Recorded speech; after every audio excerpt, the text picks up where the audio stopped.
Pessoal, hoje a gente vai discutir as origens, né, da Primeira Guerra Mundial, mas com foco no curto prazo, né? Na última aula a gente falou sobre questões mais estruturais, em particular como houve a mudança do sistema de alianças europeu entre o final do século XIX e início do XX. Né? A gente discutiu como um sistema de alianças polarizado com o surgimento das duas tríplices criou uma estrutura possível para a guerra, mas não necessariamente teria sido uma causa do conflito, né? Ou seja, a estrutura possível surgiu com a polarização das tríplices. Agora, discutir os comos mais particulares, a gente vai ter que olhar mais para uma perspectiva que eu estou colocando aqui como curto prazista, tá? Então, como sempre, a gente começa apresentando as questões que vão nortear a nossa reflexão no encontro de hoje. O primeiro ponto que eu gostaria de ressaltar, a gente falou rapidamente na aula passada, que uma das bases da paz europeia do período da Belle Époque, né, das décadas finais do XIX e início do século XX, era o fato de que grande parte das potências era pró-status quo, né, com exceção da França pós-guerra franco-prussiana, mas Alemanha certamente, mesmo Grã-Bretanha, Áustria-Hungria, Rússia, eram potências pró-status quo. Então, de uma certa forma ou de outra, a paz desse período, essa longa paz europeia, sustentou-se em grande parte nesse aspecto. O que a gente vai perceber é que no início do século XX isso vai mudar.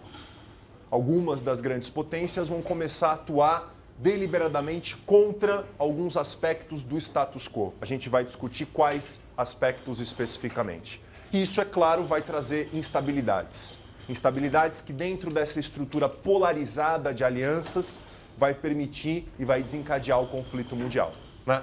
Então, uma primeira pergunta é como determinadas grandes potências passam a atuar contra o status quo? Esse é um primeiro questionamento que a gente quer refletir junto. E um segundo questionamento, e os dois estão, vocês vão perceber ao longo da discussão, muito relacionados, como que aquele sistema de alianças europeu, que nós discutimos no último encontro, balcanizou-se. Ou seja, como que os conflitos específicos da região dos Balcãs acabaram se transformando num conflito europeu e, posteriormente, mundial. A gente vai ver que essas duas perguntas estão muito relacionadas, tá? E a gente vai tentar aqui na aula de hoje refletir um pouco sobre elas. Existe um consenso, né, crescente entre estudiosos sobre as origens da Primeira Guerra Mundial, em particular aqui historiadores, um consenso mais recente, sobre a importância de um aspecto, né, no sentido da criação de dificuldades, conflitos, litígios entre grandes potências na época. Esse aspecto é a chamada questão oriental, que vocês vão perceber que na aula de hoje a gente vai dar uma atenção enorme, né? Cada vez mais estudiosos compreendem que não dá para nós olharmos para as origens da Primeira Guerra sem discutir com profundidade o problema e os inúmeros problemas, na verdade, que a questão oriental abriu para o sistema internacional europeu. O que a gente vai entender como questão oriental, tá? Que eu imagino que todos já sabem, mas apenas para ficar claro, nós falarmos a mesma língua. A questão oriental aqui é o que a gente chama de um processo de desintegração e também de enfraquecimento, não apenas desintegração, mas um enfraquecimento do Império Turco-Otomano durante o século XIX, mas que se torna mais grave no final do século XIX, início do século XX. Exatamente o período aí pré-Primeira Guerra Mundial. E a gente vai ver que a questão oriental, ela afetou interesses estratégicos de determinadas grandes potências. E aqui está a chave para a gente começar a pensar como que algumas grandes potências começam a atuar contra o status quo e, além disso, como os Balcãs acabam se transformando numa área central para a generalização do conflito, tá? Antes de pensar quais interesses estratégicos foram afetados e de pensar quais grandes potências a gente vai ter que olhar com mais atenção, eu queria rapidamente lembrá-los sobre a extensão do Império Turco-Otomano e o que eu chamo aí de um processo de desintegração por meio de algumas datas-chave aqui de regiões que foram sendo desintegradas, literalmente, daquele corpo político que a gente vai denominar aqui como Império Turco-Otomano. Então a gente percebe que esse processo de desintegração ele se dá ao longo do século XIX e se intensifica no final do século. Então você já tem, no caso da independência da Grécia, na década de 20, algo que acontece já logo após o Congresso de Viena, né? Protetorado francês na Argélia, mesma coisa, um processo do início do século XIX, início meados do século XIX.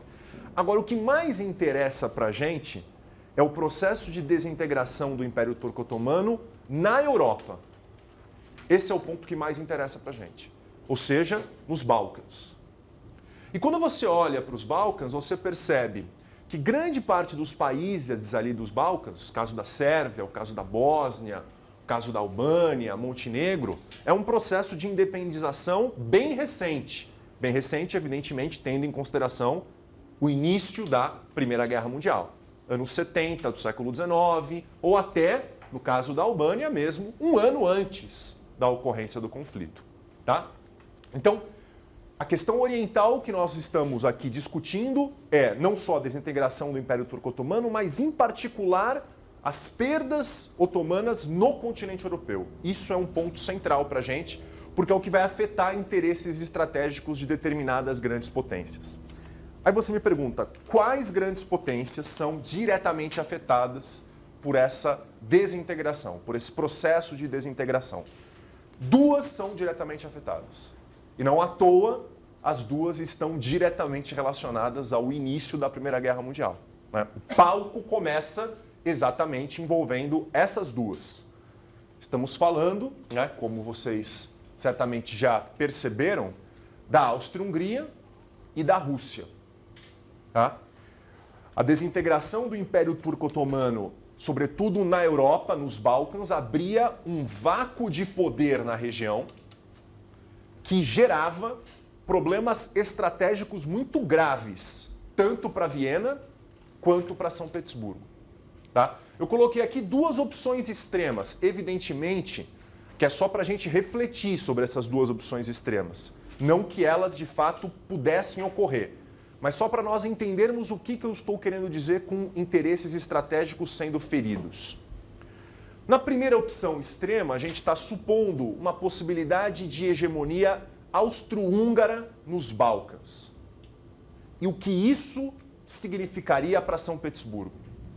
Significaria uma perda estratégica muito importante, em particular, permitam-me aqui retornar rapidamente, em particular devido ao peso que os estreitos de Bósforo e Dardanelos, que fazem a ligação entre o Mar Negro e o Mar Mediterrâneo, possuem para o Império Russo. Então, uma possível hegemonia austro-húngara nos Balcãs poderia significar um início de um processo de dominação austro-húngara nos próprios estreitos. Se isso ocorresse, e aí retorno aqui para o slide que nos interessa, se isso ocorresse, isso não só impactaria interesses militares russos, né, ou seja, a possibilidade da Rússia utilizar os estreitos para passagem de embarcações marítimas, militares, navais, mas militares, né? Coisa que ela não pode fazer desde a Guerra da Crimeia, ela é proibida de fazê-lo, o Mar Neutro, que se tornou o Mar Negro, a impede de fazer isso, mas, evidentemente, que ela tem interesse em retomar essa prerrogativa, não há dúvida, né? Agora, além da questão militar, a questão econômica também. O Mar Negro é essencial, há vários portos quentes que a Rússia utiliza não só para exportações, como para importações essenciais. Quase a totalidade das exportações de grãos da Rússia desse momento passa pelo Mar Negro, estreitos, Mar Mediterrâneo. E é ali que a Rússia consegue grande parte das suas divisas, ou seja, da moeda forte para comprar diversas importações, desde armas, equipamentos militares até máquinas, equipamentos, bens para infraestrutura de transporte, energia. Ou seja, uma perda geopolítica nos estreitos para a Rússia poderia significar um sério problema no médio e longo prazo, tanto militar quanto econômico. Agora vamos para a possibilidade extrema, mas evidentemente do outro lado do nosso espectro, que é a possibilidade dos estreitos caírem em hegemonia russa. E o que isso significa para a Áustria-Hungria? E quando eu digo hegemonia russa, muito cuidado, eu não estou querendo dizer que a Rússia diretamente controlaria os estreitos e controlaria os Balcãs. Não é isso. Você pode ter uma hegemonia russa exercida por estados que não a Rússia, mas, por exemplo, estados eslavos. Um exemplo clássico nesse sentido seria um engrandecimento, por exemplo, da Sérvia e uma aliança estratégica entre Sérvia e Rússia.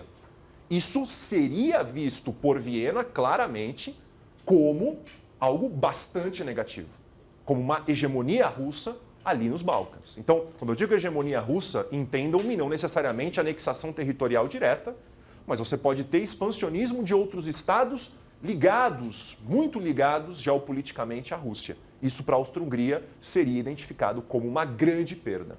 Por que uma grande perda? E aí utilizemos o exemplo da Sérvia, que não por um acaso é muito importante para nós, porque a Sérvia é central para as origens do conflito. Se o vácuo de poder que o Império Turco deixa nos Balcãs é preenchido por uma grande Sérvia, se a Sérvia, portanto, engrandece, domina toda a região da Macedônia turca e se transforma num grande país, por que isso é um problema de segurança nacional para a Áustria-Hungria?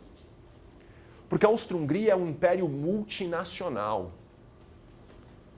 A Áustria-Hungria é um caleidoscópio de nacionalidades. Você tem, além de austríacos e húngaros, que são as duas nacionalidades dominantes, é uma monarquia dual, com 2 parlamentos, 2 primeiros-ministros, só um imperador, mas é uma monarquia dual. Além de austríacos e húngaros, você tem inúmeras outras nacionalidades no Império Austro-Húngaro. De eslavos, croatas, eslovenos, bósnios, fora poloneses, tchecos, eslováquios, italianos. Ainda há uma quantidade razoável de italianos em algumas regiões do Império Austro-Húngaro. Tá? Então, vamos pensar um pouco, refletir juntos o impacto que seria uma grande Sérvia para esse caleidoscópio de nacionalidades que é o Império Austro-Húngaro. Isso poderia gerar um incentivo para que os eslavos do sul do Império, croatas, bósnios, eslovênios, por exemplo, quisessem se integrar a esse grande país eslavo que estava surgindo, poderia estar surgindo nos Balcãs, como vai acontecer no pós-Primeira Guerra Mundial. Isso é o que será a Iugoslávia, com vários problemas, como a gente vai discutir no momento em que chegar a hora, né?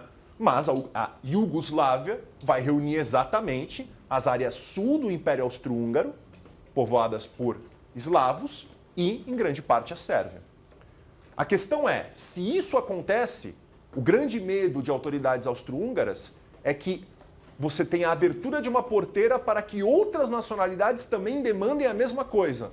Poloneses o façam, tchecos o façam, eslováquios o façam. Ou seja, um processo de integração dos eslavos do sul a uma suposta grande Sérvia poderia significar o início da desintegração do próprio Império Austro-Húngaro.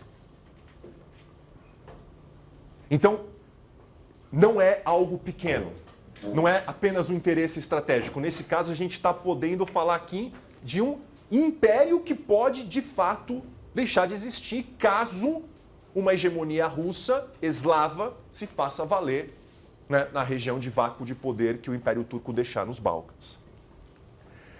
Mas deixe-me falar mais algumas coisinhas sobre essa relação entre desintegração do Império Turco Otomano, em particular na Europa, e sistema de alianças, né? Tem duas coisas que tornam essa questão ainda mais sensível para nós. A primeira é apontada pelo texto do Bridge e do Bullen, que é um texto que está na nossa bibliografia complementar. Eles levantam um aspecto que eu acho muito relevante, pessoal. Não só interesses estratégicos austro-húngaros e russos são afetados, dependendo do que acontecer nos Balcãs, com o fim de um domínio austro-húngaro, mas são interesses de caráter defensivo que são afetados. Ou seja, se a Áustria-Hungria não conseguir fazer valer seus interesses minimamente nos Balcãs, como eu coloquei, isso pode significar, num curto, médio prazo, a desintegração do próprio império. Então, quando a gente usa aqui a palavra interesse estratégico, nós estamos fazendo referência a interesses que, se não contemplados, podem colocar em xeque o próprio caráter de grande potência desses países. É muito importante que a gente reflita sobre isso. Ou seja, se esses interesses não forem contemplados, a Rússia pode, num médio e longo prazo, perder o seu caráter de grande potência, caso ela perca totalmente o controle geopolítico sobre os estreitos, e a Áustria-Hungria, no curto para médio prazo, pode deixar de ser, inclusive, um império, caso uma hegemonia eslava, russa, se faça valer nos Balcãs. Então isso torna o problema muito mais grave. Porque quando você vai negociar envolvendo interesses secundários é uma coisa. Quando você vai negociar envolvendo interesses estratégicos é outra. Ou seja, a possibilidade de você abrir mão, de você ceder, a sua área de manobra tende a ser muito menor. O segundo aspecto que eu quero levantar para mostrar o quão sensível esse problema era, tem a ver com o fato de que, como a gente sabe, essa Europa do final do 19 e início do 20 é uma Europa polarizada no sistema de alianças. Daí a importância da nossa discussão da aula anterior. Então há alianças militares entre Áustria-Hungria e Alemanha e entre Rússia e França, o que significa que, dependendo do desenvolvimento da questão oriental, uma perda de status de grande potência, por exemplo, da Áustria-Hungria, pode impactar diretamente na segurança nacional alemã. E da mesma forma também, uma perda de status de grande potência ou uma diminuição de poder econômico-militar da Rússia pode afetar o status e a segurança nacional de Paris. Então percebam que já nessa discussão inicial a gente começa a entender elementos que tornam os Balcãs generalizável, digamos assim. Um problema que parece particular, que parece envolver sérvios, búlgaros, albaneses apenas, mas que na verdade envolve interesses estratégicos de pelo menos 4 grandes potências. 2 diretamente, 2 indiretamente. Mas aí você poderia contra-argumentar. Essa situação pode ser resolvida de maneira pacífica, diplomática, com a atuação, por exemplo, do Concerto Europeu. Todas as grandes potências podem sentar numa mesa, né? E, diante de um determinado problema, chegar a soluções que não vão ser soluções ótimas para todos, mas que sejam soluções consideradas razoáveis por todos. Não sei, uma divisão de esfera de influência nos Balcãs, por exemplo, seria uma possibilidade, né? Então, o Concerto Europeu pode ser uma resposta para evitar que esses interesses estratégicos feridos em razão da questão oriental degringolem para um conflito de fato. O problema é que esse concerto, apesar de formalmente existir, como a gente vai ver, na prática ele não funcionava. E ele não funcionou. Na prática, a gente vai ver essa polarização que nós discutimos no encontro anterior, pesando na determinação de resultados. Ao invés de grandes potências sentando juntas e olhando-se minimamente como iguais numa mesa de negociação, o que você vai ter são mesas de negociações polarizadas, com votos quase que pré-determinados, seguindo, evidentemente, a polarização das tríplices que nós discutimos na aula passada. Para concretizar, né, essa discussão de como o Concerto Europeu formalmente existia, mas na prática isso não se fez valer, o centro da aula de hoje é a análise das crises internacionais que ocorrem, em particular na Europa, mas envolvendo o norte da África também, Oriente Próximo, no período que vai aí de 1905 a 1914. Mas o centro mesmo da nossa discussão será 1911, 1914.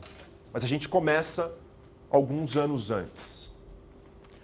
Nós vamos analisar 6 crises internacionais. O ideal seria, além de fazer uma discussão sobre essas crises e os seus resultados, coisa que eu vou ter que fazer de maneira rápida por uma questão de tempo, de limitação de tempo, o ideal seria, para além dessa discussão dos resultados dessas crises, entender como que essas crises são ressignificadas em cada uma das grandes potências. O que eu quero dizer com isso? Como que essas crises são interpretadas, são vistas, são analisadas e formam base para uma identidade e para interesses que vão, ao longo do tempo, tornando-se conflitantes. Só que é claro, para fazer uma discussão que envolve não apenas uma discussão dos processos dessas crises, seus resultados e a ressignificação que cada grande potência faz para cada uma dessas crises, nós precisaríamos, pelo menos, usar uma aula para cada uma das crises, o que torna impossível a nossa discussão. Eu estou só levantando esse debate para vocês perceberem o quão complexo é o que a gente vai tratar agora. Tá? Bom, como eu disse, nós vamos discutir 6 crises de maneira superficial, sem poder entrar em grandes detalhes. Mas o que eu quero que você se atente nessas crises, para mais do que esses detalhes que nós vamos ter que falar, alguns, espero que não muitos, só os minimamente, estritamente necessários, o que eu quero que você se atente é para como, ao longo dessas crises, 3 coisas vão ocorrendo. E, de uma certa maneira, isso vai sendo percebido por autoridades que representavam essas grandes potências. Primeira, o concerto europeu, apesar de, como a gente disse, existir como formalidade, não existia na prática.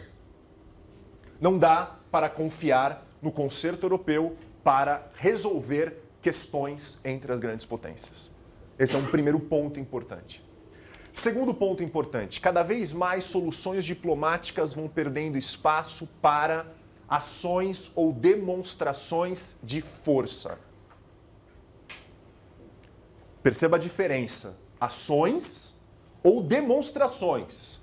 Ou seja, uma mobilização, né, que representa força.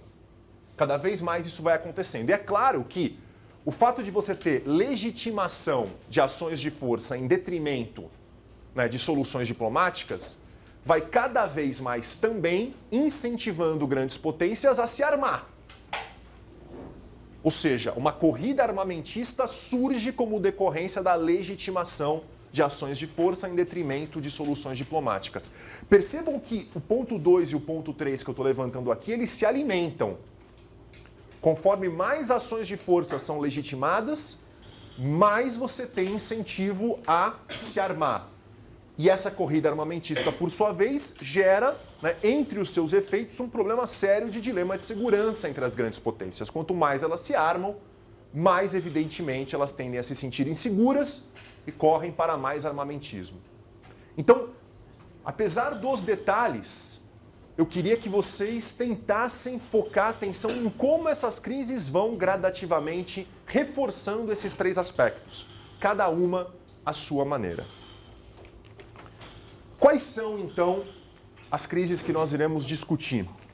Certamente vocês já escutaram essas crises várias vezes. O que a gente vai fazer é ter um olhar um pouquinho mais particular para cada uma delas. Como eu disse, são 6, na verdade 7. Né?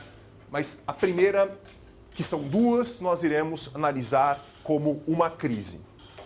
A primeira crise é a crise de Marrocos, né, que acontece entre 1905 e 1906, uma primeira parte, e a segunda parte em 1911. A segunda crise é a crise da Bósnia, de 1908. A terceira é a Guerra Ítalo-Turca. Lembrem da diferença que nós colocamos entre força e demonstração de força. Aqui, força.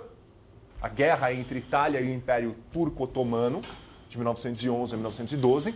Mais uma vez, outra guerra, na verdade 2. A próxima crise que a gente vai analisar é a crise decorrente das guerras balcânicas, tá? De 1912 a 1913. A quinta e penúltima crise que nós iremos discutir e refletir é a crise da Albânia, do final de 1913.